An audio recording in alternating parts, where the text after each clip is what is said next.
રાજકોટ મહાનગરપાલિકાની આરોગ્ય શાખાની ટીમ એક્શન મોડમાં જોવા મળી રહી છે। શહેરના વિવિધ વિસ્તારમાં પાણી વિક્રેતાઓને ત્યાં તપાસ શરૂ કરવામાં આવી છે।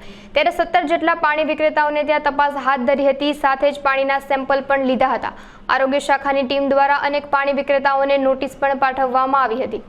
રાજકોટ મહાનગરપાલિકાની આરોગ્ય શાખા દ્વારા છેલ્લા 15 દિવસથી પાણીના નમૂના જે જગ વિતરકોને ત્યાંથી લેવામાં આવી રહ્યા છે।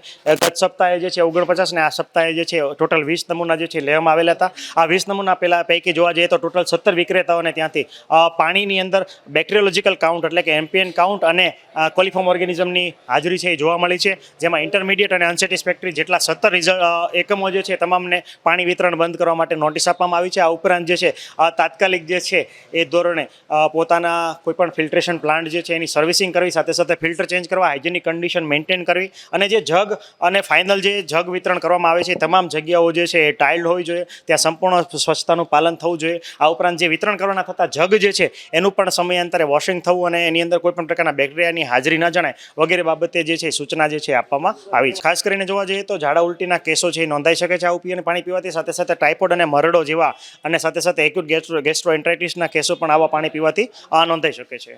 આપણે આ જે પ્લાન્ટ જે જોવા જઈએ છીએ તો આમાં હાઇજેનિક કન્ડિશન જોવા જઈએ તો એના રિજેક્શન પ્રેશર અને ઇનપુટ પ્રેશરવાળા વાલ્વ જે છે એમાં પણ આપણે શેવાળની હાજરી જોવા મળે છે। સાથે સાથે સંપૂર્ણ જે ડસ્ટ જે છે એ જોવા મળે છે।